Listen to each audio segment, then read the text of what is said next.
Bonjour à tous, ravi de vous retrouver. Green White Checker, notre talk audio et vidéo, tous les 15 jours avec Maxime Potard, que je salue bien bas. Bonjour Maxime. Salut LFB, ravi de te retrouver 2 semaines plus tard, encore et toujours là, ça fait du bien parce qu'on a beaucoup de choses à se dire, parce qu'il y a pas mal de gros événements qui arrivent ce week-end et qui ont eu lieu ces dernières semaines, notamment en F1. Oui, c'est l'épisode 14, mon cher Maxime, que nous faisons ensemble. 14 comme le numéro que portera Sébastien Bourdais l'année prochaine pour toute la saison IndyCar. On en reparlera tout à l'heure. Car au niveau du menu, écoute, effectivement, on parlera IndyCar, WRC, Supercar, WTCR, ça sera à la fin. On passera en revue toute l'actualité du sport auto international. Au milieu, Maxime, on n'échappera pas au Mans. Et je sais que tu en seras ravi aussi, comme moi. Les 24 heures du Mans, c'est dans quelques heures. Hein. Oui, on y arrive très bientôt. Là, c'est de l'imminence et du frais. D'ailleurs, en sim racing, on y roule déjà au Mans. Parce qu'à l'heure où on vous parle, vous voyez cette vidéo, les 24 heures du Mans virtuelles ont déjà lieu sur Forza Motorsport 7 avec pas mal d'équipes en cours. C'est un format un petit peu particulier, il y a plusieurs courses qui sont mises en place. Donc on va pas y revenir, on y reviendra peut-être aux résultats lors d'une prochaine émission, mais même en virtuel ça roule déjà au Mans, donc c'est parfait, tout le monde est content. Écoute, je te propose en tout cas de commencer parce que tu t'en doutais bien, et vous vous en doutiez bien. On va commencer par la QF1, avec 2 grands prix qu'on a vus depuis notre dernier rendez-vous, les grands prix d'Italie et donc de Toscane, c'est bien ça, mais c'était aussi en Italie. Et donc voilà, on va ouvrir tout de suite la première page, Maxime, le drapeau vert est agité, et donc on parle F1 tout de suite. La F1 au menu, donc pour commencer, avec effectivement un menu copieux qui a eu lieu depuis 15 jours, puisque les grands prix se sont enchaînés. Donc Italie-Monza, Toscane, Mugello. Donc il y a beaucoup de choses à dire, Maxime, puisque tu le sais, nous, Cocorico, la France a vécu un jour de gloire, comme on aime à dire, avec 24 ans d'attente, enfin récompensé, la victoire de Pierre Gasly qui succède à Olivier Panis dans l'histoire. Inutile de dire qu'évidemment chez nous, ça a fait un retentissement énorme. On est tous très contents pour Pierre, évidemment, et donc le voilà dans l'histoire, le 13e pilote français à gagner en Formule 1. Est-ce que vous-même en Belgique, tiens, petite question en passant, ça vous a aussi un petit peu touché, si j'ose dire ? Les passionnés ont été touchés. Moi j'ai une pensée pour Olivier Panis parce qu'enfin il va avoir la paix, parce que ça fait 25 ans qu'on lui rabâche les oreilles avec le dernier vainqueur en F1. Mais non, écoute, ça a une bonne aura en Belgique. Il y a beaucoup de fans de Pierre évidemment en francophonie, donc moi j'étais très content pour lui parce que c'est un très beau coup de revers à la filière Red Bull qu'il a un petit peu faite à l'envers à Pierre, donc j'étais très content pour lui. Évidemment, mon cœur de McLareniste aurait voulu que Sainz se batte et arrive à dépasser, mais globalement, moi j'ai vécu un super Grand Prix. J'étais vraiment content personnellement pour Pierre, et en Belgique, c'est vrai que voilà, il y a eu des remontées de Coupe du Monde il y a quelques mois, quelques années évidemment, parlant de les Belges ont le seum parce que c'est un Français qui a gagné. C'était pris avec la rigolade, globalement ça s'est bien passé, mais voilà, donc ça a été très bien reçu ici. Évidemment, beaucoup moins de presse que ce qu'on a eu en France, puisque c'est un événement forcément historique, quasiment 25 ans, donc 24 ans, 3 mois et 18 jours, à peu de choses près, si ma mémoire est bonne, depuis qu'Olivier Panis s'est remporté. Un Grand Prix qui était un petit peu similaire, parce que si on se rappelle de Monaco 96... C'était aussi un Grand Prix où il y avait 3 voitures ennemies classées, parce que je pense qu'il y avait même un abandon dans le dernier tour pour Mika Salo. Mais il y avait 4 voitures classées à l'arrivée, donc c'était vraiment une course atypique. Une voiture qui n'était pas faite pour gagner, parce que la Ligier Honda n'était vraiment pas au niveau, et pourtant il l'avait emporté. Donc c'est les meilleurs qui restent à la fin, on dit souvent ça. Mais c'est vrai que voilà, la victoire de Pierre en Belgique a été plutôt bien reçue. Il n'y a pas de raison qu'elle ne le soit pas d'ailleurs, mais oui, ça fait un vent d'air frais global, je pense, pour tous les fans, que ce soit en France ou en Belgique. Donc bravo Pierre encore, et voilà, on a vécu ça avec beaucoup d'émotion, parce que moi, quel que soit le vainqueur, j'aurais été content, même Stroll à la limite. Mais voilà, donc quoi qu'il arrive, c'était une très belle fin de Grand Prix en tout cas. Stroll, il peut se les bouffer un petit peu, si tu me pardonnes l'expression, parce que c'est vrai que quelque part, c'est lui qui aurait dû être encore mieux placé, enfin il l'était mieux placé que Pierre Gasly. C'est lui qui aurait dû avoir les cartes plus en main encore que Pierre pour aller l'emporter. Mais on s'est douté tout de suite, je pense que tu es comme moi, que ce restart, ce nouveau départ arrêté allait être fondamentalement important, puisqu'avec la pénalité qui tombait sur Hamilton, effectivement, c'était pratiquement une balle de match qui allait avoir lieu dès le début, quoi. Oui, alors moi j'ai évidemment l'idée de me dire, oui voilà, Magnussen, est-ce qu'il fallait vraiment arrêter la course avec un safety car? Oui, tout simplement parce que certains disaient, il y avait qu'à tirer la hase dans l'échappatoire et c'était parti. Non, regardez la largeur entre les deux Armco, les deux rails, et la largeur d'une F1, ça passait pas. Donc quoi qu'il arrive, les commissaires devaient monter en piste et pousser la voiture jusque dans la pit lane ou faire monter une grue, etc. Donc pour moi, le safety car était totalement justifié. Le fait de l'avoir sorti très tard aussi pour ne pas trop désavantager Hamilton était aussi intéressant, parce que le drapeau jaune est arrivé très vite et la pit lane a été fermée. Alors il faut bien expliquer quelque chose, ça a été fermé parce parce que la A s'était arrêtée dans l'entrée des stands. Sinon, en temps normal, ils peuvent rentrer dans la pit lane. Après une courte période, elle est fermée. C'était le cas en Toscane. On a vu que certains ont failli se faire piéger aussi. Mais globalement, la pénalité qui est affligée à Hamilton et à Fiat, je crois. Non, Giovinazzi, pardon.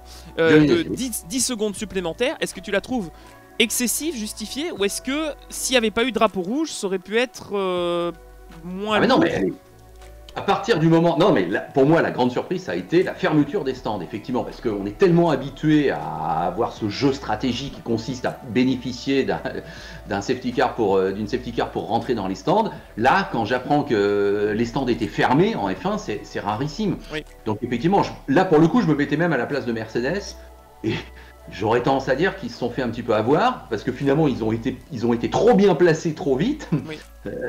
Et puis bah non, finalement la voie des stands était fermée, mais la voie des stands, même quand on nous a remontré pendant plusieurs fois des ralentis ou des replays depuis la caméra d'Hamilton, moi je voyais rien du tout. Donc effectivement ça leur est tombé dessus de manière un petit peu sans pitié, mais à partir du moment où la sanction elle était hélas justifiée, enfin où l'acte était frauduleux si j'ose dire, ou en tout cas il y avait sanction obligatoire, donc on savait qu'Hamilton n'échapperait pas à une pénalité. Donc du coup ça ouvrait la voie pour qu'effectivement une surprise hallucinante arrive. Alors, est-ce que ça aurait dû être Stroll? Sans doute, mais ça n'a pas été Stroll, ça a été Pierre Gasly. Et comme le disait Tristan Gomandi, qui a réagi au micro de l'Afterlap dès le lendemain, et c'est un point commun avec ce qui a été arrivé à Panis il y a 24 ans, bien sûr qu'il y a eu des circonstances qui font que cette victoire, elle est inattendue, elle est incroyable. Et qu'effectivement, sur le papier, ça n'aurait pas dû arriver, dans l'absolu, autant le dire franchement. Mais tous les enchaînements qui ont fait justement ces circonstances, il fallait bien les négocier. Tout à fait. Ce qu'a fait Panis en 96, parti 14e, il a fait quelques dépassements qui ont construit sa future victoire. Ce qu'a fait Pierre, c'est aussi de progresser tout au long de la course. Et effectivement, il y a eu le petit coup de pouce qui s'était arrêté parfaitement au bon timing avant la fermeture des stands. Bon, il faut des coups de pouce, il faut des circonstances. Encore faut-il ne bien les négocier et encore faut-il être présent au rendez-vous, ce que n'a pas su faire Stroll par exemple. Là, Pierre a parfaitement négocié le départ, le deuxième départ. Donc, chapeau, bravo, à son âge c'est extraordinaire, et effectivement, voilà, quoi qu'il arrive, jusqu'à la fin de sa carrière, jusqu'au bout, il sera un vainqueur de Grand Prix.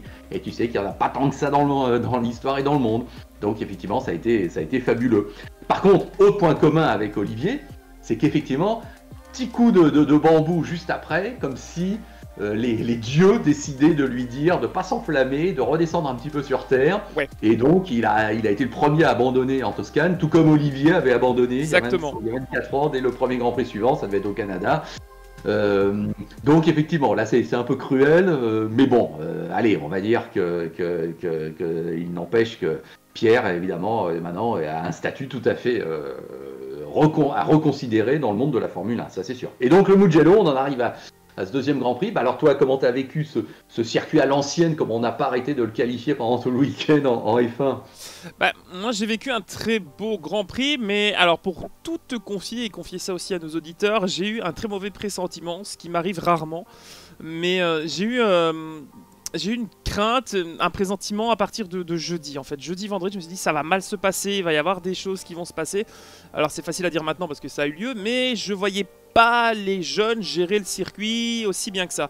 J'avais un peu peur de gars comme effectivement voilà Albon, même Pierre, etc. Tous bons pilotes qui sont.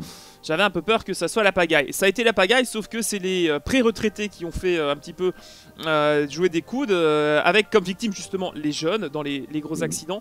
Donc c'est vrai que c'est dommage que ce Grand Prix aurait pu être aussi intéressant si les choses n'avaient pas été autant arrêtées. Je crois que le record de drapeaux rouges, on est à 3 drapeaux rouges. Moi je me souviens de l'Autriche en 87 où il y avait eu 4 départs au drapeau rouge parce que c'était chaque fois un carambolage, une catastrophe exceptionnelle. Il y en a eu plusieurs aussi au Brésil, etc. dans les 20 dernières années. Mais c'est vrai que voilà, j'étais très excité à l'idée d'aller au Mugello, très stressé aussi, en voyant les voitures passer au-delà dans le dernier virage, au-delà du vibreur, etc. Je trouve qu'on était déjà très à la limite, tant mieux. On l'a vu en qualification et pendant les essais, les sorties de Norris, les sorties d'Ocon. Ça m'a pas trop rassuré en disant aïe aïe, les jeunes cherchent la limite, mais d'habitude ils la touchent, ils font une sortie en extérieur, ils reviennent par l'échappatoire et le problème est réglé. Là, c'est le gravier ou au pire le mur. Beaucoup y ont fini leur course dans le mur.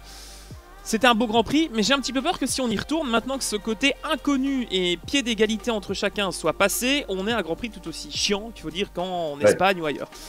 L'inconnu a beaucoup joué. Je sais pas pour toi, mais je me dis, est-ce qu'il faut vraiment y retourner? Je ne sais pas, mais ce qui s'y est passé, en tout cas, c'était une très belle course, et ça fait 2 Grands Prix qu'on peut pas dire que la F2 et la F3 sont plus intéressantes que la F1, en tout cas, c'est sûr. Non, mais mine de rien, on s'ennuie pas dans cette année, parce que entre l'Autriche en début, le Silverstone, les pneus, le 70e anniversaire Verstappen, Monza, Gasly, et là le Mugello, c'est vrai qu'on s'ennuie pas. Simplement, c'est vrai que au bout du compte, à chaque fois le résultat est un peu le même quand même, c'est ça qui est embêtant. Mais les circonstances des Grands Prix sont assez passionnantes. Écoute, moi le Mugello, je l'ai redécouvert un peu comme tout le monde, parce que bon, j'y avais été à une époque sur place pour faire un reportage sur Ferrari, on le voit chaque année en moto, mais c'est vrai que là, en le voyant en F1 voiture, la piste étroite, à l'ancienne. Tu te souviens, il y a quelques années, quand Suzuka était revenu aussi au calendrier F1, pareil, ça avait été une pagaille. On avait dit, bah oui, ça c'est un circuit pour hommes, quoi. Donc les jeunes pilotes qui s'enflamment un petit peu, ils n'arrivent pas à appréhender ça, ce genre de difficulté. Bah là, au Mugello, je suis comme toi. J'ai eu un peu cette crainte et je pense qu'on a eu l'expression même qu'effectivement, un circuit, ça se dompte. Et un circuit à l'ancienne, ça se dompte. Mais quel plaisir de retrouver des grandes courbes rapides et non pas ce formatage à la Hermann Tilke avec les courbes tu sais, qui sont comme ça au virage, et puis la grande ligne droite, et puis le même type de virage après. Bon, ça fait du bien. Par contre, moi, je te réponds tout de suite. Pour moi, on n'y retournera pas au Mugello.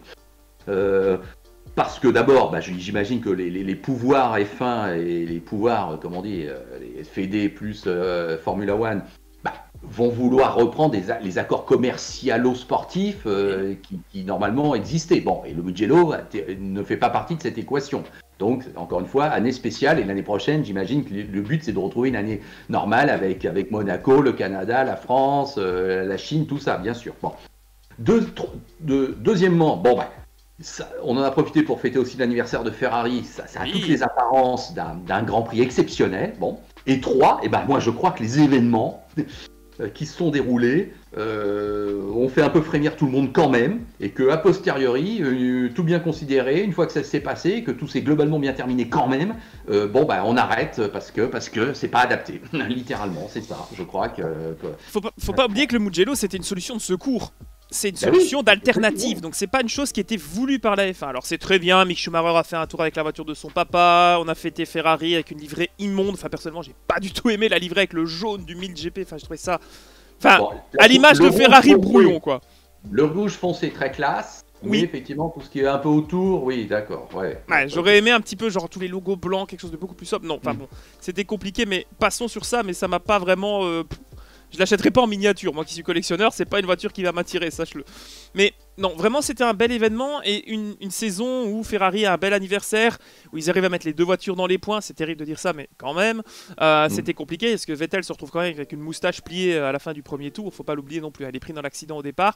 Donc oui, c'était très excitant, oui, c'était original, mais ça fait partie justement, comme tu le dis, de cette saison qui est exceptionnelle à tout point de vue et qui ne sera plus jamais pareil. Je pense qu'il faudra oublier et se dire, rappelez-vous en 2020 quand on était allé au Mugello, etc., que ça soit exceptionnel. Portimao.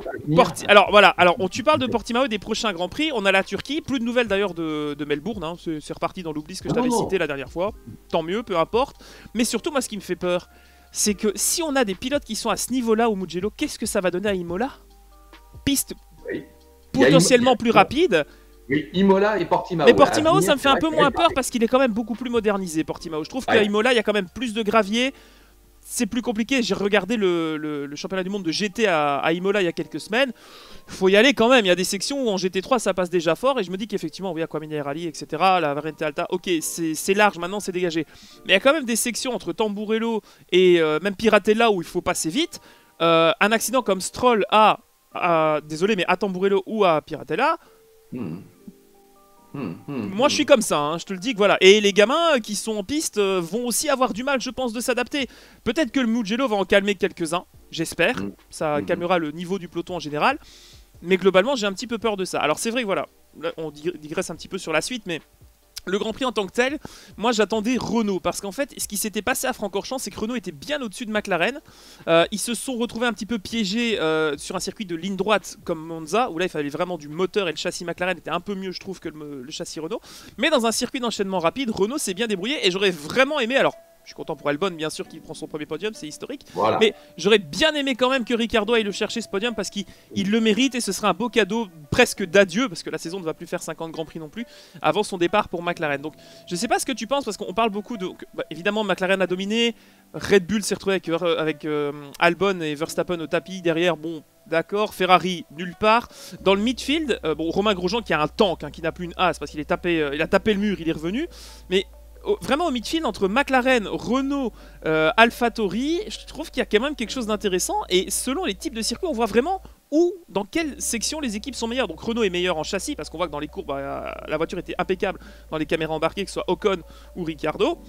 Et McLaren galérait, enfin Norris était nulle part et Sainz non plus. Donc je sais pas ce que tu penses de ce midfield sur des pistes comme ça, est-ce que ça donne vraiment plus de facilité aux spectateurs de regarder où ou quand une voiture va mieux fonctionner sur quel type de circuit et donc peut-être mieux anticiper les autres Grands Prix.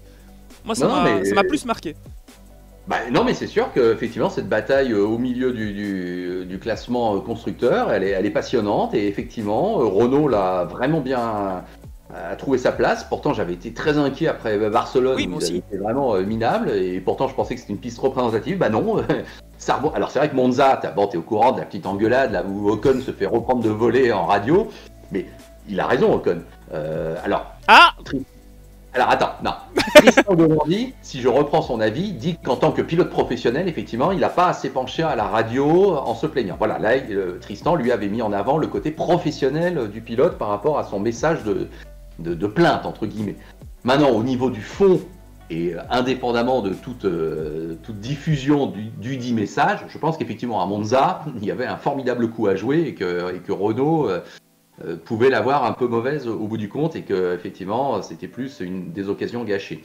Là, bon, Ricciardo s'est montré, et Ricciardo d'ailleurs se montre de plus en plus, et soit dit en passant, j'aimerais bien que Esteban nous fasse un coup d'éclat. J'aimerais bien quand même qu'Esteban montre qu'il peut aller chercher Ricciardo, qu'il peut aller chercher un top 4, voilà, là je trouve qu'Esteban ça stagne un petit peu. Bon voilà, on va pas se plaindre côté français, on a Pierre qui nous a fait une histoire hallucinante, mais bon Esteban je pense doit l'avoir un peu mauvaise. Voilà, fin de la parenthèse. Parlons d'Esteban, c'est vrai que brièvement, voilà, on sait qu'on a la France est très bien représentée. Je pense qu'aujourd'hui, l'avenir de la France, elle est plus en Pierre Gasly et Esteban Ocon qu'en Romain Grosjean, par exemple. On est d'accord. Romain est en fin de carrière, ou en tout cas a passé le milieu de sa carrière, c'est clair et net maintenant. Faut pas oublier qu'il a commencé en 2009 à l'époque pour remplacer Piquet chez Renault, sa première vraie fausse carrière en F1. Ça commence à dater. Mais moi, le problème que j'ai, c'est que Esteban Ocon est très français. C'est-à-dire que dans son comportement, etc., ses manières d'agir, il a un petit peu un stéréotype dans son comportement. C'est pas péjoratif, c'est pas un reproche. Mais là où Pierre Gasly est un petit peu plus, on en parlait, Sébastien Loeb, un peu plus humble, un peu plus... une mentalité un peu différente. Et les deux ne savent pas se voir, c'est pas nouveau, on le sait. Le fait que Esteban ne dise pas comme tout le monde Amen, bravo Pierre Gasly, vous avez gagné, vous êtes le meilleur, ça se comprend. Ce sont des sportifs, ils sont l'un contre l'autre en piste, je peux comprendre. Maintenant, c'est vrai qu'Esteban, il faut pas oublier qu'il y a 3 ans avec Racing Point, à l'époque Force India, il allait être celui qui allait amener le podium en F1, voire la victoire, puisque il allait aller chez Mercedes, remplacer Bottas. Donc lui, en fait, il s'est vu monter. Le problème, c'est que Toto a dit stop. Du coup, merci Esteban, au revoir. Et ça l'a peut-être frustré parce qu'il s'est dit merde, celui qui devait prendre la victoire de Panis, entre guillemets, ça aurait pu être moi. Et là, il a peut-être une revanche. Et quand il voit ce que fait Ricciardo, qui l'écrase tout simplement chez Renault, parce que pour moi, Esteban n'est pas au même niveau. Bon, donc il va plus franchement encore que moi. Et c'est pas Alonso qui va régler le problème. Non. Surtout si Alonso participe au test jeune à Abu Dhabi, ce qui m'a fait beaucoup rire d'ailleurs quand j'ai lu ça. Mais voilà, donc je sais pas si Esteban chez Renault va pouvoir se montrer, est-ce qu'à l'image de Pierre chez Red Bull, tout simplement, avec Verstappen qui le détruit parce qu'il y a un pilote, point. Alonso va pas dire si, non, donnez mes setups à Esteban, ça va. Il va pas changer du jour au lendemain parce qu'il revient ce qu'il a jamais fait ni chez Renault, chez McLaren, chez Ferrari. Donc j'ai un peu peur pour Esteban. Alors je ne remets pas en doute son potentiel, je ne dis pas qu'il est mauvais pilote, il est bon pilote, il l'a montré avec la Force India à l'époque, il jaugeait Perez qui avait quand même de la bouteille déjà il y a 4-5 ans. Donc pour moi, Ocon est bon pilote, il a sa place en F1, mais j'espère qu'on ne va pas gâcher son potentiel par des équipiers trop présents, comme c'est le cas par exemple pour Albon avec Verstappen, comme ça a été le cas pour Gasly avec Verstappen, enfin Alonso et bref, Schumacher avec bien d'autres. Mais voilà, donc cette lutte de pouvoir qu'on a eu chez Ferrari entre Leclerc et Vettel, en disant tiens le jeune vient titiller l'ancien en disant il serait temps qu'il s'en aille. La preuve, c'est qu'il s'en va. On en parlera peut-être après avec Vettel qui part chez Aston. Pardon. Mais ce mouvement de transition n'a pas lieu chez Renault parce que Ricciardo et Ocon, pour moi, sont équivalents en termes d'ancienneté, même si Ricciardo effectivement a plus d'expérience. Mais le contraste avec Alonso n'est pas aussi grand pour le moment. Et il sera encore plus grand l'année prochaine. Et j'espère qu'Esteban ne va pas en souffrir. Sinon, ça peut vraiment être nuisible pour la suite de sa carrière. Ouais, non, mais bon, moi je conclus ton propos par et ce que je disais en préambule, il lui faut un coup d'éclat, et ce coup d'éclat, il tarde un petit peu à venir, et pour l'instant, bon voilà, il nous manque une flamme là qu'allumerait Esteban. Alors, après on va en arriver, je vais te poser la question sur le restart et Bottas qui s'est fait accuser de tous les maux. Un petit mot au passage sur Vettel, tu l'as dit, bon bah Aston Martin, c'est ce qui pouvait lui arriver de mieux, hein, je crois que... De moins pire. Ah d'accord, ok. Ouais, vu sous cet angle, écoute, en tout cas, bon, il sera donc bien en F1 l'année prochaine, mais il n'y avait pas 50 000 cartes possibles pour lui, donc je pense qu'il a effectivement pu aller chercher la meilleure. Moi, quand Perez dit que personne ne le prévient qu'il sera remplacé par Vettel, je sais pas ce qu'il faut en déduire. Est-ce que c'est lamentable, c'est scandaleux? Est-ce que bon, lui-même en rajoute pas une petite couche? Il est bon Perez pour ce genre de choses, donc ça m'étonnerait pas qu'il ait un petit peu façonné cette idée en disant oui, si je lis pas le journal on me le dit pas, mais oui, c'est pas possible. C'est un petit peu un Calimero quand il veut Perez. Voilà. Bon, en tout cas Vettel a la possibilité dans sa carrière de terminer pas trop mal, parce qu'on part du principe que Racing Point est pas mal effectivement. Et qu'il aura l'occasion de briller un petit peu plus l'année prochaine. En tout cas, voilà, il a les cartes en main pour espérer sortir avec toutes les mentions possibles dans ce qui sera forcément la fin de sa carrière. Hein. Et du coup, en parlant de ça, l'année prochaine, il y aura Lance Stroll qui sera équipier de Vettel. Qu'est-ce que tu penses de ce combo Stroll-Vettel? Eh ben, je pense que Stroll a beaucoup à gagner. Ouais. Au niveau de l'apprentissage intellectuel, j'allais dire, tu vois ce que je veux dire, d'une panoplie d'un super pilote, c'est évident que Vettel va forcément lui servir un petit peu de prof. Voilà, je dis ça comme ça en passant, mais c'est un peu l'expression qui me vient à l'esprit. Il aura forcément ce rôle d'aîné par rapport à Lance Stroll. Et je crois quand même que notre ami Vettel est bien en fin de carrière et est bien en phase descendante. Et que donc Stroll aura toutes les armes en main pour aller le chercher et le dominer. Ah, tu vois plus un scénario comme on a vécu avec Leclerc, mais cette fois chez Aston. Eh ben moi je vois pas ça du tout. Moi je vois plutôt une entente cordiale entre les deux. C'est-à-dire que sachant tous les deux qu'ils ne peuvent pas aller chercher la victoire, contrairement à ce que croyait encore Vettel avec Leclerc chez Ferrari, je pense qu'ils vont peut-être plutôt s'entraider et bosser ensemble. Je pense que Vettel pourrait aussi apprendre de Lance Stroll. Alors, dans la mesure du raisonnable bien entendu, mais il y a quand même une présence de Lance Stroll dans l'équipe depuis 2 ans, il y a quand même une connaissance autour de lui. Perez va s'en aller, je pense pas que les gens qui travaillent avec Perez vont travailler pareil avec Vettel, donc je sais pas si au niveau de l'organisationnel, des ingénieurs, etc., il n'y a pas du mouvement ou du mercato qui va s'organiser aussi dans les prochaines semaines pour que Vettel récupère peut-être éventuellement des gens avec qui il travaillait ailleurs, je ne sais pas, peut-être même pas chez Ferrari, peut-être même dans d'autres équipes, même chez Red Bull, etc. Donc moi je vois plus une cohésion et une envie de travailler en groupe, même entre pilotes, à l'image un peu de ce que faisait, j'en sais rien moi, j'ai pas d'exemple malheureusement comme ça qui me viennent, mais 2 pilotes qui travaillent ensemble pour réussir, c'est un petit peu ce que fait McLaren en fait avec Norris et Sainz. C'est-à-dire que ce soit d'un côté Lando qui gagne ou de l'autre Carlos, les deux vont être contents, ils vont se prendre dans les bras comme 2 meilleurs potes. Là, j'ai un peu plus ce sentiment là, dans une mentalité différente, mais dans la même démarche, je sais pas si tu vois ce que je veux dire, mais vraiment bonne entente et ne pas se mettre des bâtons dans les roues, parce que je pense que l'un et l'autre vont se satisfaire d'un podium, et voire peut-être d'une victoire dans peu de temps. Donc, non, mais je le vois plus serein que chez Ferrari en tout cas. Oui, les deux vont bien s'entendre, ça j'en suis sûr, il y a un intérêt commun. Vettel sera un mentor pour Stroll, qui verra là l'occasion de poursuivre son apprentissage, mais ce que je veux dire, c'est que je suis le premier à constater que Stroll, pour moi, monte en puissance. Et Stroll, là, il n'y a plus rien à dire, globalement. Alors, évidemment, il n'est pas encore complètement heureux dans ses résultats. Il lui manque là aussi le coup d'éclat fabuleux. Mais enfin, je suis désolé. À Monza, il aurait peut-être dû gagner. Au Mugello, il était très bien placé. Il est de plus en plus solide. Et donc, je pense que ça y est, maintenant, on ne discute plus de la présence de Stroll en F1 et de son statut. et je pense même qu'il ne peut qu'encore s'améliorer. Tout à fait. Et comme je considère maintenant comme Vettel quand même dans une phase descendante, même si son rebond et ce nouveau challenge qui se présente à lui est le meilleur possible pour lui, bon bah je vois plus une sorte de petit passage de relais qui va se faire, mais dans une bonne ambiance, voilà, constructive. Voilà. Tout à fait, ouais. Bon, alors parle-moi de Bottas, puisque toi, quand tu as vu ce restart et le chaos qui était derrière, bon, t'es comme moi, tu as de l'expérience.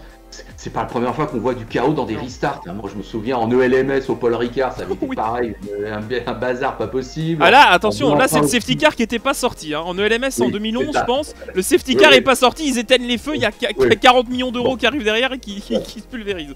C'est vrai. Bon. On frémit toujours, c'est toujours pas simple. Et on en parlait encore il n'y a pas longtemps, Maxime, en IndyCar à Gateway. Oui. J'ai suffisamment gueulé sur Palou qui a anticipé, qui a merdé pour dire que voilà, et là c'était pareil, les départs lancés, c'est pas simple. Bon, mais est-ce que toi, quand t'as vu ça, tu t'es dit, ah oui, Bottas, quel enfoiré, quel salaud, il a tout foutu en l'air. Disons que j'ai grandi avec Michael Schumacher qui faisait des restarts, donc ça m'a pas choqué, ça m'a rappelé au bon souvenir, le circuit était en plus à l'ancienne, donc non, sincèrement, oui, est-ce qu'il a été salaud? Non. Est-ce qu'il l'a bien géré? Oui, parce que derrière, c'est à eux de gérer. Maintenant, c'est vrai que on a tendance à se dire, voilà, le gentleman agreement, le bon comportement veut qu'à un moment donné, à 3 mètres de la ligne, tu piles pas les freins pour freiner tout le monde derrière. Schumacher l'a fait des dizaines de fois, il a jamais été pénalisé pour ça. Je ne pense pas qu'il fallait pénaliser Bottas. Maintenant, dans le côté... est-ce que c'était utile? Non. Est-ce qu'il voulait absolument qu'Hamilton se fasse harponner peut-être par une Red Bull derrière ou je sais pas. Je sais pas quelle était sa démarche, mais on a failli avoir un restart à 2 fils, quoi. Donc c'était de trop, quoi. Il a pas pilé. Moi, j'ai trouvé qu'il avait quand même... Non, voilà, il a quand même une certaine fluidité, mais oui. le niveau entre... C'est vrai qu'Hamilton, n'importe qui, essaie de donner un coup d'accélérateur sans prévenir et mettre de l'espace. Là, lui, il voulait absolument tasser tout le monde pour que le premier virage soit un challenge. Effectivement, il s'est fait avoir finalement à jouer à ça, finalement, puisque c'est Hamilton qui gagne dans le dernier drapeau rouge et le dernier départ arrêté. Mais je trouve que son départ, on peut lui en vouloir d'avoir peut-être trop freiné, mais dans ce cas-là, c'est une liberté du règlement, un flou qu'il faudrait établir avec, je sais pas, un temps pivot, une vitesse minimale. Est-ce que tout le monde doit être au limiteur et on lâche? Ça se fait parfois avec une fin de full course yellow en endurance. C'est faisable aussi sur une Formule 1. Donc, est-ce qu'il ne faut pas revoir ou voir tout simplement comment les restarts doivent être faits? S'il y a pas, on sait qu'ils ont des deltas quand ils doivent rentrer sous safety car pour par exemple ne pas prendre d'avantage, etc. Pourquoi ne pas aussi normaliser les restarts, puisqu'on les normalise maintenant avec des départs arrêtés? Alors pourquoi pas, dès qu'il y a un restart, le faire soit d'office en départ arrêté, même quand il y a safety car. J'en sais rien si c'est faisable, ça va être compliqué pour les embrayages, etc. Parce que 3 départs, déjà, je sais pas comment certains embrayages ont tenu. Mais voilà, ou alors dire, voilà, entre chaque voiture, il faut au moins une distance d'1 ou 2 voitures et on peut pas descendre en dessous de autant de pourcents de la vitesse estimée. Tout ça est à établir par la FIA, etc., etc. Mais je pense qu'il y a moyen de réguler un peu ça. Ça ferait des pénalités en plus, ils seraient contents du côté de la direction de course, ça les aurait sortis de leur sieste. Mais voilà, moi je trouve que c'est pas punissable ce qu'a fait Bottas. Maintenant, c'est vrai que derrière... Le fait que certains laissent des espaces, je sais qu'il y avait une Williams qui avait laissé beaucoup d'espace aussi. Enfin, je sais pas. Il y a tellement de circonstances qui ont fait que c'était une réaction en chaîne. Il n'y a pas un coupable. Pour moi, ils sont tous coupables d'avoir fait un départ merdique, chaotique. Ils s'en sont pas sortis. Point. Ils ont tellement voulu en profiter. C'est un peu le syndrome Q3 à Monza. Ah non, vas-y. Ah, du coup, on n'a plus de chrono. C'est pas juste. Bah si, les gars, allez-y. À un moment donné, oubliez votre taux et voilà. Donc, c'est des conséquences de leur comportement à eux. Pour moi, c'est des erreurs globales. Et le seul qui s'en est sorti, c'est Romain Grosjean, qui à juste titre a dit à la radio, ils veulent nous tuer, qu'est-ce qu'ils foutent? Voilà quoi. Alors que bon, Grosjean, il sait quand même ce qu'il fait, ça fait 10 ans qu'il est là. Donc voilà, moi, quand j'ai vu Sainz, Magnussen passer, je me suis dit, bon, on cherche quoi? Est-ce qu'ils veulent vraiment qu'ils prouvent que le halo soit utile et qu'on prenne une roue sur un casque un jour? C'était délicat quoi. Enfin non, moi ça m'a choqué, j'ai eu très peur. Avec, je te disais, cette appréhension, mais globalement, tout s'est bien passé. Heureusement, ça aurait pu mal se finir quand même, parce qu'on a une Alpha qui est quasiment à 90 degrés hein, sur l'autre. Non, mais écoute, il n'y a pas de coupable précis, ils sont tous coupables pour moi. Donc c'est un peu la punition de groupe, s'il y a quelque chose qui change dans le futur. Bottas, pas complètement non, pas du blanc, mais moins scandaleux que certains restarts faits par Schumacher ou même Hamilton. Ça, on est parfaitement d'accord. On va dire dans la légalité. Dans le doute en tout cas. Et derrière, une fougue quand même pas complètement normale ou un peu mal placée de la part de certains pilotes qui n'ont pas su attendre le moment. C'est vrai qu'à une époque, en American Le Mans Series, ALMS, Pour moi, ils avaient trouvé la solution. Personne ne jouait le jeu de laisser partir le safety car devant. Donc on suit le safety car. Le safety car dans la dernière courbe va dans les stands. Et hop, green, ça sort. Et là, on accélère tout de suite. Et on peut même doubler avant la ligne parce que quelque part, l'élan a été donné. Bon ben voilà. Parce que là, c'est toujours cette notion qu'il ne faut pas doubler avant la ligne. Ça, c'est le bordel.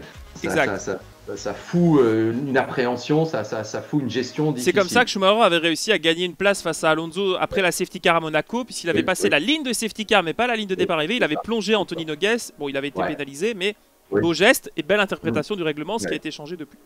Ouais. Mais bon, c'est vrai que ces départs lancés, ces restarts derrière safety car, où on voit effectivement... à Silverstone, il y en a eu, pareil, je me souviens. Hamilton, il a laissé partir la voiture. Bon, c'est vrai que c'est toujours un peu limite. Et là, bon, ben voilà, ça s'est mal passé. Mais bon, allez, on va dire que ça peut peut-être servir de piqûre de rappel pour que tout le monde y mette un peu du sien la prochaine fois. Bon, Maxime, le temps avance. Là, on a fait très long sur la F1. Bon, c'est vrai qu'il y avait 2 beaux grands prix à passer en vue. Mais c'est vrai qu'il y a eu un peu les crash tests au Mugello. Ça, c'est vrai qu'on en a eu.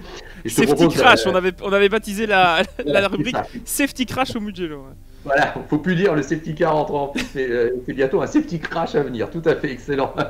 Alors moi je te propose de maintenant passer le drapeau blanc et on va passer à la deuxième partie de notre Green White Checker de la semaine et on va parler donc des 24 heures du Mans. À tout de suite. Voilà, on est là bien sûr tout de suite, on enchaîne les 24 heures du Mans organisées, et j'ai envie de dire, parce que finalement elles vont bien avoir lieu ces 24 heures du Mans. Donc ça y est, l'organisation a réussi à sauver l'événement, à huis clos certes, mais on se dirige donc le week-end prochain vers la 88e édition. Donc l'histoire va pouvoir continuer toujours de s'écrire. Est-ce qu'en Belgique aussi, les 24 heures du Mans ont un aspect mythique, Bon là, je pense que j'enfonce une porte ouverte, mais bon, en France... Monsieur Le Mans, quand même, s'il te plaît, Jacques X, attends. Voilà, tu me rassures, mais... tu crois que cette année, il y a une attente, il y a une excitation avant cette édition, ou tu sens que c'est un petit peu moins parce que, évidemment, huis clos, mois de septembre, tout ça, qu'est-ce que t'en penses, toi? Alors, c'est vrai que... Alors, on va parler de beaucoup d'aspects du Mans. La course est attendue, oui, parce que quoi qu'il arrive, on est tous en manque, on a tous envie que ça ait lieu, et on est heureux que ça ait lieu, et que ça n'ait pas lieu avec des bouts de ficelle, Ah oui, moi j'ai mis mon t-shirt classique et toi les 24 heures, c'est pas mal. On s'est bien accordé. Mais voilà, au niveau du dispositif, c'est vrai que voilà, les 24 heures on les attendait et c'est pas fait avec 2 bouts de ficelle, etc. On a dit qu'il n'y avait pas de public, d'accord, c'est très bien, c'est comme ça que ça se passe en WEC et ça se passe très bien. Et effectivement, c'est une année particulière, on en a parlé pour l'Indy 500, on en a parlé pour beaucoup d'épreuves, on en reparlera pour les 24 heures de Spa, mais quoi qu'il arrive, ça a lieu et ça a bien lieu.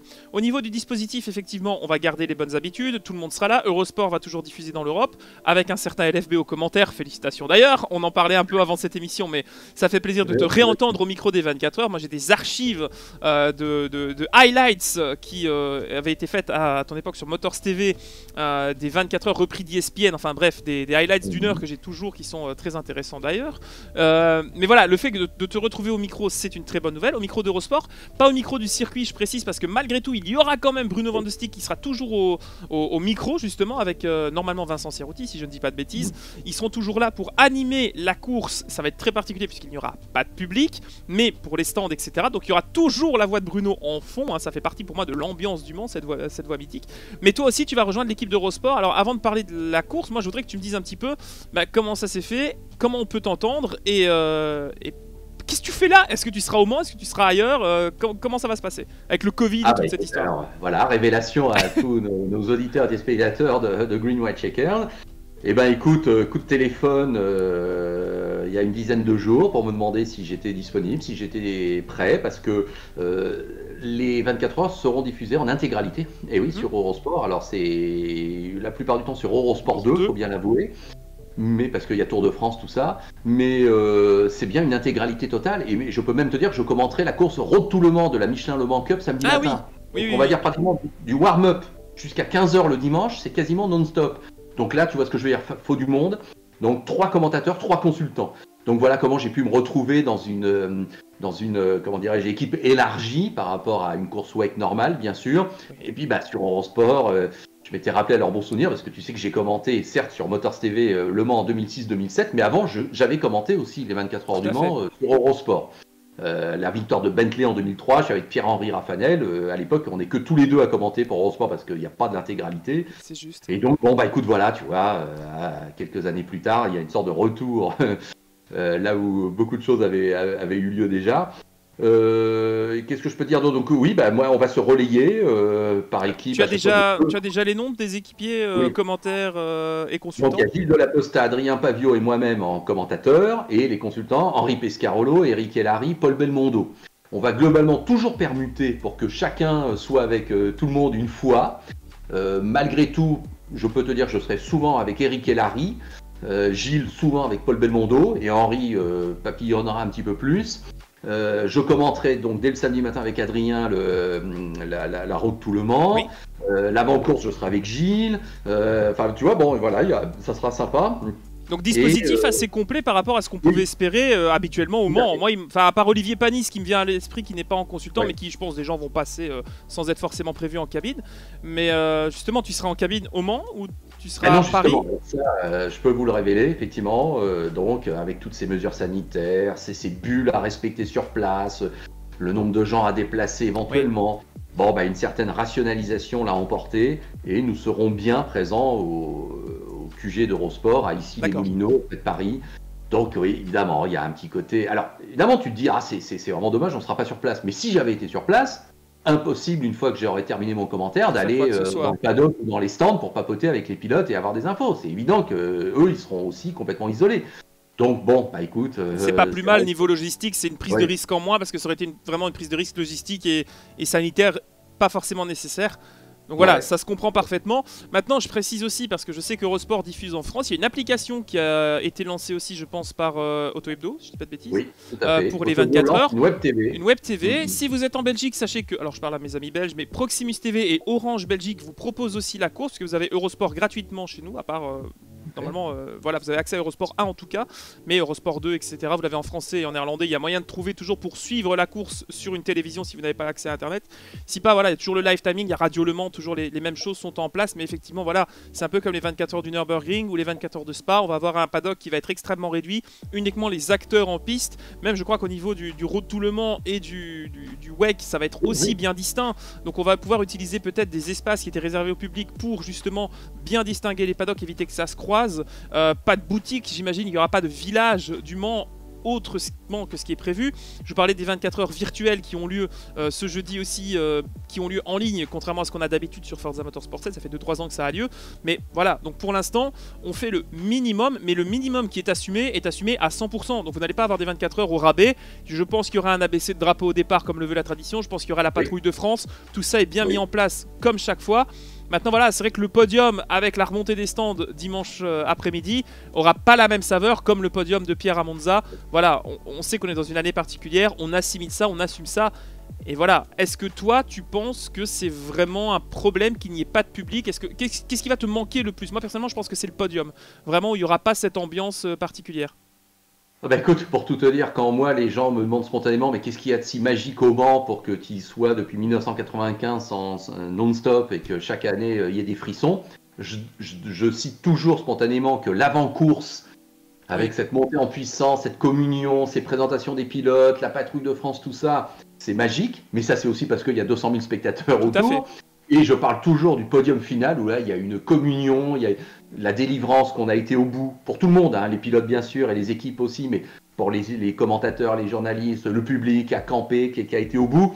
Donc les deux images fortes que je mets toujours en avant, ce sont une image de communion totale avec le public et qui fait que c'est un événement mondial. Donc là oui, je pense que je serai le premier frustré et déçu. Bon, maintenant cette année, bah, tu le sais, il va y avoir 11 heures de nuit, hein, parce que... Et oui. Voilà. Et écoute, au bout d'un moment, on va se faire, on va se mettre dans la ronde et puis bah voilà, on aura bien vu les tribunes vides et puis bah on va s'intéresser à ce qui se passe en piste. Et donc si j'enchaîne là et que je te résume les enjeux, Maxime. Oui, parlons de ce qui va se passer en piste justement, j'allais te dire, voilà.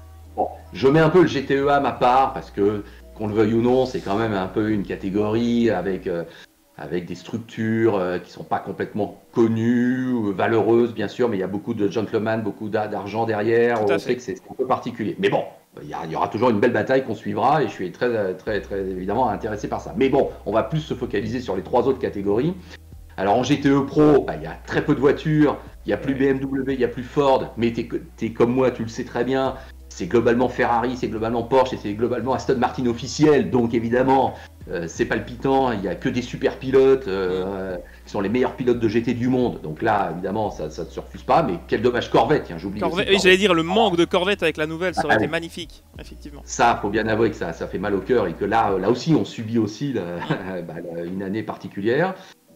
P1, j'enchaîne par P1, figure-toi. Bon, évidemment, l'enjeu principal, c'est est-ce que Toyota va gagner une 3e année consécutive, mais est-ce que Rebellion ne va pas pouvoir quand même venir un petit peu plus jouer l'empêcheur de tourner en rond et que ces fameuses équivalences pourraient peut-être jouer en faveur de Rebellion? Il serait temps. Oui, voilà, c'est ce que quelque part on espère tous. Oui.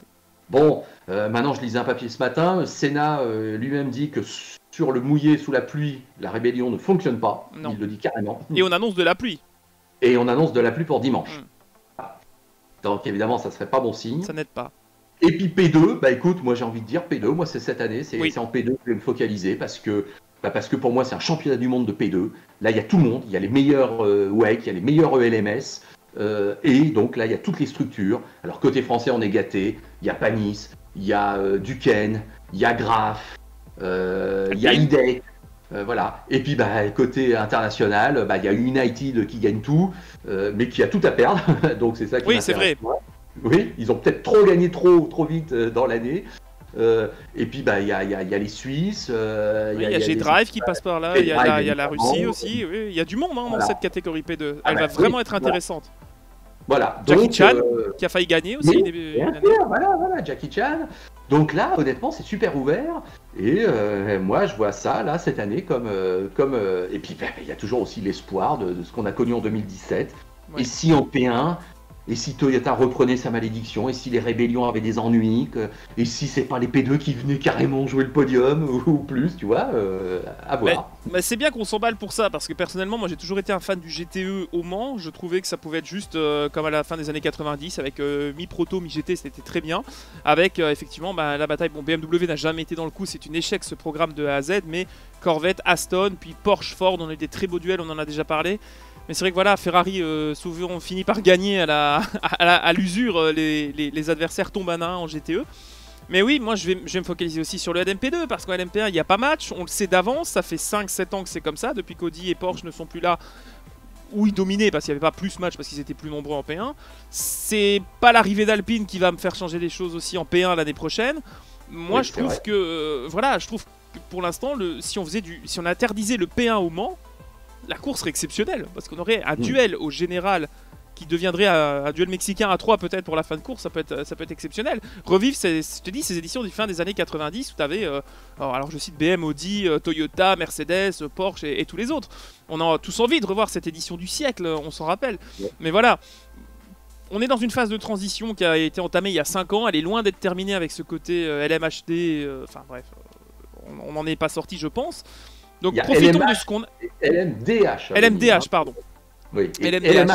Pour le logo hypercar. Exact. Il y a toujours le projet hybride qui va être là, je pense, en safety car aussi. Donc il y a quand même des choses qui vont être. Je sais pas si elle sera en safety officielle, mais en tout cas elle sera là, la hybride, la Gen, la voiture qui roule à l'hydrogène. Qui tient tellement à notre ami Pierre Fillon. Mais voilà, donc. Moi j'attends quoi? J'attends le LMP2 et je crois que cette année, c'est terrible ce que je vais dire, je regarderai parce que tu es au commentaire évidemment, parce que j'aime beaucoup tes collègues, etc. Comme je le fais depuis que je suis gamin. Mais si cette année, je me suis un peu moins le Mans, je n'aurais pas le sentiment de rater une grande édition. Si les deux Toyotas sortent à la chicane Dunlop au premier tour, là je vais regarder, crois-moi. Parce que là, entre Rébellion et les P2, il y a match. Oui, surtout s'il pleut. Mais globalement, on sait qu'il n'y a pas match en P1, donc effectivement, voilà, comme tu le dis, ça sert à rien de s'étaler. P2, LMP2, grand intérêt, GTE. On pourrait avoir une bonne surprise si jamais la BOP est bien faite. Pareil, au niveau des essais, au niveau de la semaine, tu parlais de l'ambiance et du public. Le fait qu'il n'y ait pas eu la pesée, qu'il n'y ait pas toute cette tension qui monte, va peut-être donner une édition un peu plus fade des 24 heures du Mans. Ouais. Mais en termes de compétition, on ne s'attendait pas non plus à quelque chose d'exceptionnel, toujours grâce à nos amis de chez Toyota.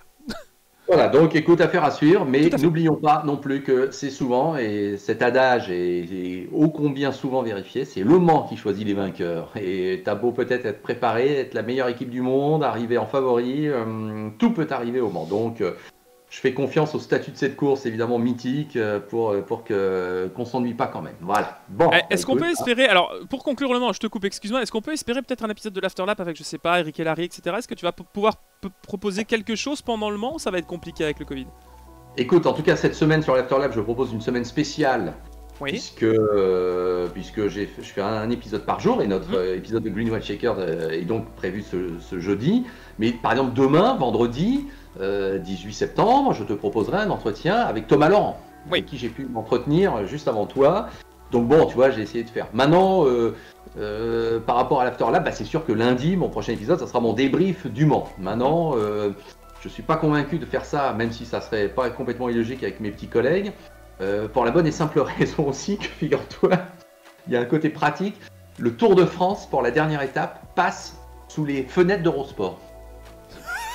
Pour aller sur les Champs-Élysées. Bon, donc tu sais ce que ça veut dire. Ça veut dire que tout le quartier, toute la ville est bloqué. Bon, or Eric, par exemple, il a un avion à prendre. Henri, je crois, sera parti. C'est Paul Belmondo qui va faire l'arrivée.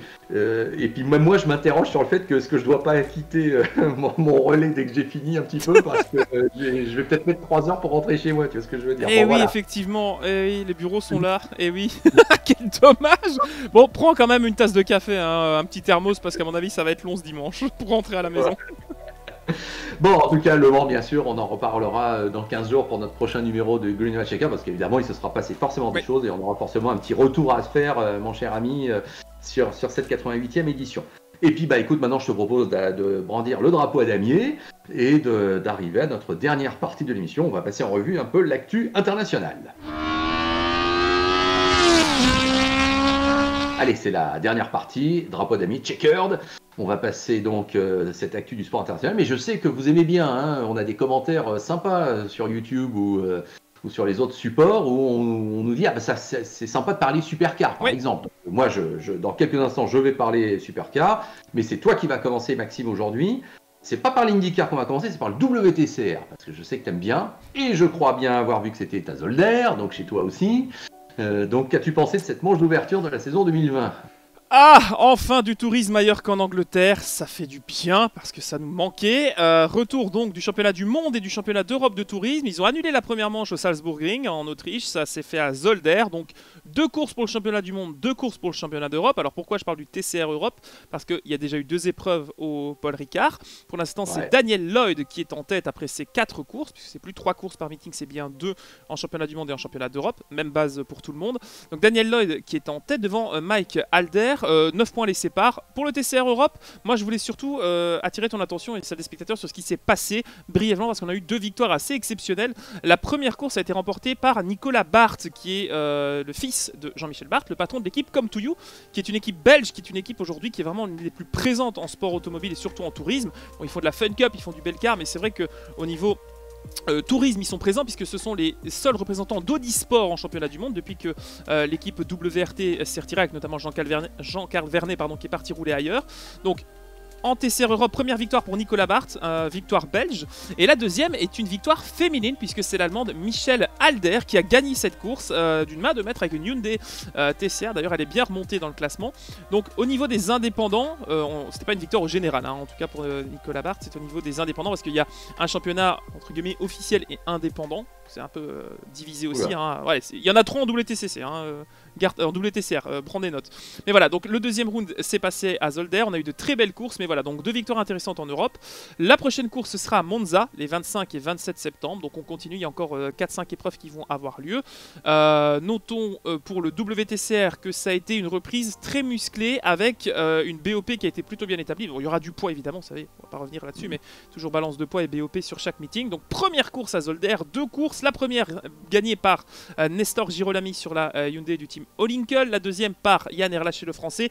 Domination d'Olinkel, hein, cette marque chinoise qui compte dans ses rangs Yvan Muller, Yann Erlaché notamment, et Stéphane Guerrieri et tout ça avaient aussi pu se battre pour les places d'honneur. Notamment aussi Nathanaël Berton, le pilote français, qui revenait chez Come To You, qui était en pole pour la course 2, mais qui a eu un jump start, un drive-through, et donc sa course s'est vue ruinée malheureusement. Fini aussi pour Ted Björk qui a percuté les pneus à la fameuse chicane Jackie X, donc très compliqué pour le coup pour Lynk & Co, le chaud et le froid sur ce week-end, mais au classement général on a toujours l'avance prise par Yann Erlaché qui mène le championnat. 2 autres classements. Le classement des trophées de WTCR Trophy, oui c'est compliqué, hein, j'essaie de suivre. Le WTCR Trophy qui représente les pilotes indépendants est mené par Tom Coronel, aussi sur une Audi Come To You, donc le néerlandais qui mène avec 19 points. Et le classement des rookies, c'est-à-dire ceux pour qui c'est la première saison, c'est un Belge qui mène, c'est Gilles Magnus. Alors l'histoire de Gilles Magnus elle est plutôt belle, parce qu'en fait c'est un garçon qui faisait le TCR Europe, toujours soutenu par le Royal Automobile Club de Belgique, et donc par Audi Belgique. Et en gros il avait gagné une sélection menée par notamment Tom Christensen il y a quelques mois. Il avait déjà fait une saison en Europe l'année passée. Cette année, en fait, comme le calendrier se passe uniquement en Europe, bah, ils ont migré du TCR Europe au TCR mondial. Donc voilà, belle épreuve pour lui. Et Gilles Magnus est donc en tête, lui aussi, avec une Audi Come To You. Prochain rendez-vous pour le championnat du monde, ce sera au Nürburgring et ce sera à la fin du mois. Voilà pour tout ce qui s'est passé à Zolder. Donc vraiment, ça a repris fort. Pas trop de casse mécanique, mais en tout cas de la bagarre toujours aussi intense et le tourisme fidèle à sa réputation. Donc un très beau meeting à Zolder. Il y a eu des camions qui avaient roulé en championnat d'Europe aussi ce week-end-là, mais bon, c'est un peu plus anecdotique. On peut pas tout faire non plus. Mais voilà pour le point du championnat du monde et du championnat d'Europe de tourisme, mon cher LFB. Ah, mais Lyon, je vais te laisser reprendre ton souffle. Je vais boire un café, j'arrive parce que c'est compliqué.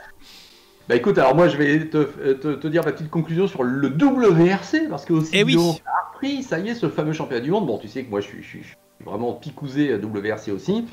Et j'ai envie de dire qu'il s'est passé exactement ce qu'on pouvait attendre. Mais je dis ça de manière peut-être un peu caustique à la fin, mais tu vas me dire ce que tu en penses. Tanak avait obligation de gagner, il a gagné. Et quelque part, je lui dis bravo, parce que il avait tout à perdre. C'était chez lui, sur un terrain qu'il connaît. Personne n'imaginait qu'il ne pouvait pas gagner. Et il l'a fait, mais on imagine qu'il fallait encore le faire. Donc bravo à lui. Ogier a été efficace comme il sait l'être, évidemment, vu ce qu'il est. Et donc il signe un beau podium qui lui fait marquer des points précieux et qui, même si la menace Tanak, évidemment, se précise. 4 secondes derrière Breen, 4 secondes d'écart. Mais bon, il est là, alors il était déçu. Effectivement, il a eu le sentiment qu'il avait laissé passer des occasions, et sans doute que c'est vrai. Mais c'est pas un mauvais résultat, bien sûr, pour celui qui reste toujours leader du championnat du monde. Et vaut mieux être en tête, je pense, en ce moment, du championnat du monde, parce qu'on sait pas trop ce qui va devenir ce WRC en fin de saison. Voilà. Et puis, si j'étais méchant, alors que pourtant je l'adore, mais je dirais que Thierry Neuville nous a fait un petit peu une Neuville, hein, et qu'effectivement, il fallait qu'il y ait un petit souci, c'est tombé sur lui. Alors, tout le monde va passer à 5 cm de la pierre, lui il va la prendre pleine face dans le pneu et va arracher sa suspension, c'est Thierry quoi. J'en peux plus LFB de Thierry, j'en peux plus. Donc tu es en train de me dire, toi compatriote de Thierry Neuville, qui ne sera toujours pas champion du monde en 2020. Hein, ce sera un petit pouli d'or du rallye, hein, on peut l'appeler comme ça maintenant, Thierry en Belgique. Non, sincèrement ça me fait du mal parce que c'est encore une fois une erreur qu'il peut éviter dans ses notes, c'est une erreur qu'il connaissait, c'est un endroit où il connaissait, maintenant voilà, il arrache l'arrière de la voiture, c'est pas réparable, point, c'est pas Colin McRae qui donne des coups de pied pour remettre l'arceau et repartir, on n'est plus à cette époque-là, donc quoi qu'il arrive, s'il repartait, c'était au pire en WRC, en WRC2 ou enfin bref, s'il n'y avait pas moyen de faire quoi que ce soit pour sauver le moindre truc, on va aller mieux en rester là. Aujourd'hui, il est 5ème du championnat. Je crois qu'il a 42 points. C'est fini, c'est tout. Ça va se jouer entre Tanak, Ogier et puis c'est tout. Et Evans. Alors, effectivement. Et Evans aussi, qui n'a pas eu beaucoup de chance. Alors, au classement général, rappel, Ogier 79 points, 70 pour Evans et 66 pour Tanak. Moi, je vois que ça se joue entre ces trois-là. Il y aura un rallye de Belgique en grande pompe à Ypres. Neuville va le gagner. Si là il prend une pierre, je descends moi-même lui en mettre 2. Parce que c'est pas possible. On attend ça depuis 30 ans. Mais voilà, après il y a moins de circuits, de pistes et de tracés établis sur de l'asphalte pour la fin de saison. Il y a la Turquie qui arrive ici dans quelques jours, hein, c'est ce week-end. Donc moi je vois bien Ogier et Tanak jouer le championnat. Même Evans, je sais même pas s'il va tenir le rythme pour le coup. Bon, écoute, voilà. Et bon, voilà, en tout cas, non, mais ça va être passionnant à suivre cette fin de saison, ça j'en suis sûr. Et on en reparlera en Green White Checkered, ça tu n'y échapperas pas. En Supercar, je vais juste te dire qu'il y a eu un deuxième meeting qui a bien eu lieu depuis qu'on s'est parlé à Townsville, où là, on a repris là aussi une configuration un peu classique avec McLaughlin qui a gagné la première course et qui a gagné le meeting en faisant 1, 2, 3 dans les 3 courses, donc très solide. Mais effectivement, le meeting a été marqué par la résurgence, la résurrection presque de Van Gisbergen, qui ramait quand même depuis le début de l'année et qui a enfin réussi à gagner 2 courses là sur les 3. Donc ça y est, Van Gisbergen se rappelle au bon souvenir de tout le monde et ça a été aussi la 200e victoire de la structure Triple Eight au passage. Alors, il y a eu une petite polémique parce qu'il y avait un dépassement plus que musclé de Van Gisbergen sur McLaughlin. Bon, on va dire que c'est passé un peu à la force du poignet et qu'on l'a pas pénalisé. Mais enfin, bon, effectivement, allez, McLaughlin a pu se consoler en se disant qu'il était toujours assez largement en tête du championnat. Mais enfin, bon, il y a eu une petite guéguerre à ce niveau-là. Ouais. Et on se dirige donc maintenant vers une fin de saison avec 2 meetings en double-header à The Bend, ce fameux circuit nouveau. Alors, ils vont faire comme à Bahreïn en Formule 1, 2 configurations de circuits différentes. Hein. Le premier week-end avec le circuit international et le deuxième week-end avec un circuit un peu plus court. Bon, bah écoute, ça sera intéressant, ça c'est sûr. Moi, j'aime bien comme solution que les circuits changent d'une semaine à l'autre. Et puis donc, on terminera bien la saison à Bathurst. Le petit coup amusant, c'est que la pole position de la dernière course à Townsville a été signée par Todd Hazelwood. Bon, bah, c'est comme si Giovinazzi avait fait la pole totalement inattendu. L'équipe Brad Jones, qui est une équipe un peu de deuxième moitié de tableau, sans vouloir être méchant, et Todd Hazelwood qui fait la pole. Là, c'est vrai qu'on n'a pas compris, surtout que Nick Perkins avait fait la pole de la deuxième course, là aussi chez Brad Jones. Bon, c'est vrai qu'en supercar, des fois, ils nous font des trucs, je sais pas pourquoi, ça sort du chapeau, il y a des trucs un peu inattendus. Mais bon, à la fin, au niveau de la course, c'est revenu un petit peu normal et c'est bien Van Gisbergen qui a gagné. Bon, voilà pour le supercar, mais on attend maintenant effectivement cette fin de saison qui va se conclure à Bathurst. Et puis bah on enchaîne sur l'IndyCar. Ouais, on va conclure avec l'IndyCar parce qu'il y a un beau morceau aussi, 2 belles courses qui se sont passées. Voilà, donc Mid-Ohio, là aussi ce circuit, j'ai envie de dire à l'ancienne, là, forcément. J'adore. Oui, moi aussi, les grandes courbes, l'herbe qui jouxte le circuit, une piste pas très large, des stands un peu aussi, un peu modestes. Un départ qui n'a pas été donné d'ailleurs, les voitures qui n'ont pas été lâchées devant les stands, ça aussi. Oui. J'ai remarqué ça et ça m'a surpris. Tu sais pourquoi le départ a été donné en ligne droite? Question de sécurité, je sais pas. Oui, c'est vrai que moi aussi je me souvenais plus de cette caractéristique, mais ouais, c'est uniquement par rapport à une gestion un petit peu des lieux et de la sécurité. Ça n'a pas aidé Ferrucci à pas faire une connerie, si on peut en parler. Parce que la deuxième course, Ferrucci il fait fort quand même. Ouais. Écoute, ce qui est amusant, c'est que ça a été assez limpide finalement. Pole pour Power le samedi, victoire de Power. Pole pour Herta le dimanche, victoire d'Herta. C'est vrai et pourtant, sur le moment, jusqu'au bout, on se demandait si ça allait tenir pour les deux. Bon. Oui. Écoute, moi j'ai bien aimé ce rendez-vous parce que voilà, ça change des ovales, les circuits routiers on adore. Dixon est passé un petit peu à côté, mais et même totalement, je dirais pour lui, avec notamment une erreur. Mais quand il passe à côté, t'as vu, il fait quand même 2 fois top 10. Oui, il a la chance quand même d'être parti pas trop loin. Alors il part trop large au premier virage, ce qui est un grand classique à Mid-Ohio. Il met 2 roues dans l'herbe, qui d'autant plus était encore humide, c'est-à-dire parce qu'il y a eu de la pluie pendant à peu près tout le week-end. Donc c'était compliqué de gérer ça aussi sur une piste routière pour ses pilotes. Un petit tête à queue, il a usé un peu de gomme, il est reparti, il a rien cassé fort heureusement. Voilà, il est humain, c'est l'info du week-end. Scott Dixon peut faire une erreur, c'est arrivé, c'est arrivé ce week-end à Mid-Ohio. Voilà, mais bon, on peut pas lui en vouloir non plus, il reste en tête. Alors au niveau des points, je sais pas si tu as un point sur ce qui se passe au niveau du classement. On est à 456 points pour Dixon contre 384 pour Newgarden. Ça commence à être bien aussi. Et Howard toujours 3ème. Oui. Sans faire de déclat particulier. Ouais. Howard 3ème, oui, tout à fait. Bah écoute, non, Newgarden a marqué plus de points que Dixon, donc ça c'est bien pour le championnat. Et c'est pour ça ce que tu dis là. Attention, Dixon, faut pas se relâcher. Le double-header Indianapolis plus Saint-Pétersbourg, voilà, il faut bien négocier. Mais le fait est que Newgarden n'a pas autant capitalisé qu'il aurait espéré par rapport à un Dixon moyen. Donc ça c'est effectivement, c'est pour ça que oui, on peut pas voir, Maxime, toi comme moi, comment Dixon ne sera pas titré effectivement d'ici quelques temps en IndyCar. Simon Pagenaud, côté français, a là encore perdu du terrain et la fin d'année, alors il s'est refait dans la deuxième course, mais là vraiment cet été a été vraiment mauvais pour Simon, qui depuis Indianapolis a enchaîné les mauvais résultats. Donc là, écoute, on va oublier un petit peu cette année pour Simon. Et la bonne nouvelle, c'est que Sébastien Bourdais en coulisses a donc signé pour être pilote à temps plein. Il va revenir en IndyCar, alors à temps plein en 2021 chez AJ Foyt avec le mythique numéro 14, et il va même finir la saison déjà au volant de cette équipe en faisant Indianapolis et Saint-Pétersbourg. Oui, j'ai vu qu'il allait participer à 2 week-ends routiers, c'était ces deux-là, c'est ça, cette année. Oui. Donc à titre personnel, et Sébastien qui est au moment où on parle évidemment déjà au Mans, puisqu'il fait bien les 24 heures en GTE Pro avec le Risi Competition. Bah, j'imagine qu'effectivement, il doit être dans un état d'esprit là, un peu libéré, un peu content, parce que c'est une sacrée, évidemment, sacrée joie, une sacrée bonne perspective pour l'année prochaine, outre le fait d'avoir un boulot, voilà. Non, non, c'est sûr que là, pour nous, en tout cas côté français, avoir toujours nos Pagenaud et nos Bourdais classiques en IndyCar, ça nous fait plaisir. Oui, mais c'est vrai que tu parles des Français qui ont eu du mal. En tout cas, ça a été compliqué pour Simon, qui n'a pas les armes pour se battre cette année. Hein. Je pense que c'est un bon résumé. En termes d'équipe, moi je voulais juste parler quand même qu'on a eu un triplé Andretti quand même sur le podium. C'est quand même, encore une fois, une belle domination et qu'on sait ce qu'on fait quand même pour le coup. Alors, Colton Herta, je suis plutôt content de son résultat. Moi j'étais encore déçu parce que j'ai un petit fait quand même pour Rosenqvist que j'aime beaucoup, qui se fait sortir avec Palou parce que Ferrucci freine trop tard au départ. Bon, Ferrucci, voilà, ça résume, hein, c'est Ferrucci. C'est tout ou rien. Mais Colton Herta, il avait quand même gagné 2 fois l'année passée, 3 fois, quelque chose comme ça. Donc ça doit lui faire aussi du bien de voir que c'est encore possible, malgré tout, de tenir une course, de la mener de A à Z. Donc pour lui, c'est bien quand même pour son moral d'avoir gagné ce week-end, surtout dans une saison qui est dominée soit par Dixon, soit par Sato ou du Garden.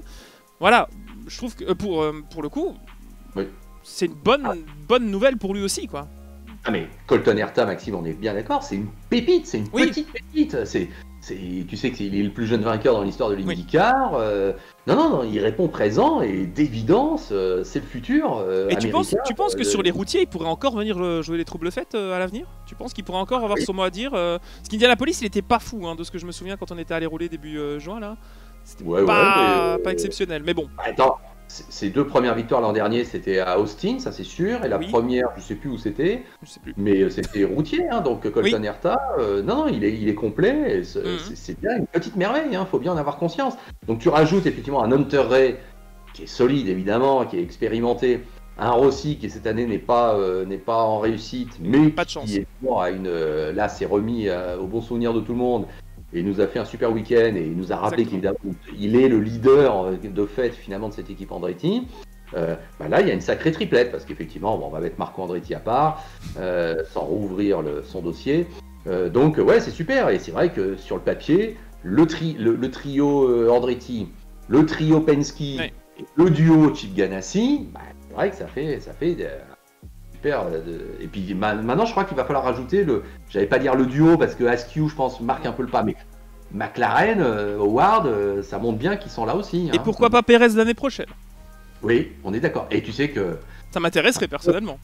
Ah mais attends, mais moi j'ai toujours pensé qu'un pilote F1 en activité qui déboule en IndyCar, à une époque on y songeait pour Jean Alesi, mais quand je vois ce qu'a pu faire Zanardi à son époque ou Montoya, mais un Jean Alesi à Mid-Ohio, je vais pas dire qu'il se balade parce que on peut pas dire ça comme ça, mais tu vois ce que je veux dire.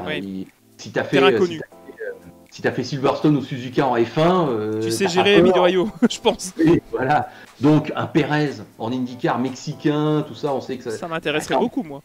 Ce serait fabuleux. Il aurait vraiment quelque chose à faire et à dire, hein, ça je peux te le dire. Là, moi voilà. Bon, écoute, on va terminer là-dessus, non? C'est pas mal, je pense qu'on a fait un tour assez complet. Vous savez que maintenant, Green White Checkered, c'est 1 heure de bonheur. On va appeler ça comme ça, on aurait dû appeler ça. J'aime bientôt, 1 heure, c'est fou. Mais on a beaucoup de choses à dire. Et c'est vrai que voilà, le format pouvait être aussi hebdo, mais ça aurait été très compliqué en termes organisationnels pour nous deux. C'est pour ça qu'on fait ça toutes les 2 semaines. C'est plus simple, mais voilà, on sait que maintenant on peut quasiment prendre 1 heure de base parce que voilà, il y a toujours quelque chose en plus à dire. Et encore, on n'a pas parlé NASCAR, on n'a pas parlé d'autres choses, mais voilà, on marque quand même les choses importantes. C'est vrai qu'on n'a pas été aidé par la F1 parce qu'il y a eu 2 week-ends de folie. Je pense que là, ça va mieux se passer.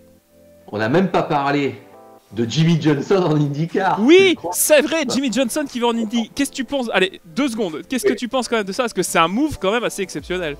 Alors là, honnêtement, j'y ai pas cru. On n'était pas au mois d'avril, c'était pas une blague. Mais, surtout quand t'apprends. Alors, oui, on peut se mettre à sa place, pas vouloir partir à la retraite, un rebond, un challenge. À la Tony Stewart qui va faire un petit peu des courses sur dirt pour s'occuper. Un Chip Ganassi qui, de son côté, récupère forcément du sponsoring et peut mettre donc une 3e voiture et fait un coup un peu médiatico de com légitime. Bon, ok, ça on peut rien dire. Mais après, quand t'apprends, même si c'est étonnant, mais après, quand t'apprends en plus que c'est pour faire des courses sur circuit routier, attends, tu te dis, où est la logique? Ouais, donc j'avoue que c'est fou, ça me semble incroyable. Alors, mais beau challenge. Oui, voilà, beau challenge. Je suis pas convaincu quand même qu'ils choisissent la facilité et que ça va être facile. Je suis un peu inquiet quand même pour lui. Ouais. Mais bon, chapeau. On verra. Voilà. On verra. On verra. Bon, bah écoute, voilà. Allez, le mot de la fin, c'était celui-là. Maxime, je te souhaite plein de bonnes choses. On aura donc plein de bonnes choses aussi à se dire dans 15 jours. Mais porte-toi bien. Bravo, enfin j'allais dire pas bravo, donc salut à tous mes amis belges, voilà, que tu symbolises aujourd'hui. Et puis bah écoute, allez, je te donne un rendez-vous pour l'épisode 15 du Blue Noir Checker dans 15 jours, n'est-ce pas? Eh ben exactement, l'épisode 15 dans 15 jours. D'ici là, bonne 24 heures du Mans à toi mon cher LFB. Amuse-toi bien derrière le micro parce que je sais le plaisir que ça représente. Vous retrouverez cet épisode ainsi que tous les autres sur les 2 chaînes. On rappelle qu'il y a une playlist sur la page de l'Afterlab, sur le site de l'Afterlab. Tout est dispo en description. Il y a aussi ma chaîne YouTube avec ce que je fais aussi un petit peu de sim racing en ce moment avec F1 2020. Donc voilà, on reste sur l'actu. Vous pouvez tout trouver partout sur iTunes, etc. etc. N'hésitez pas à nous suivre aussi sur les réseaux sociaux. Vous avez nos Twitter, nos comptes Facebook, nos pages Facebook. Donc voilà, on répond toujours à vos questions. N'hésitez pas à commenter aussi. On est là pour y répondre et on est ravis quand vous nous corrigez, quand vous échangez et quand vous appréciez ce qu'on vous propose. C'est toujours très sympa. Allez, merci Maxime, salut à tous, à très bientôt. Salut!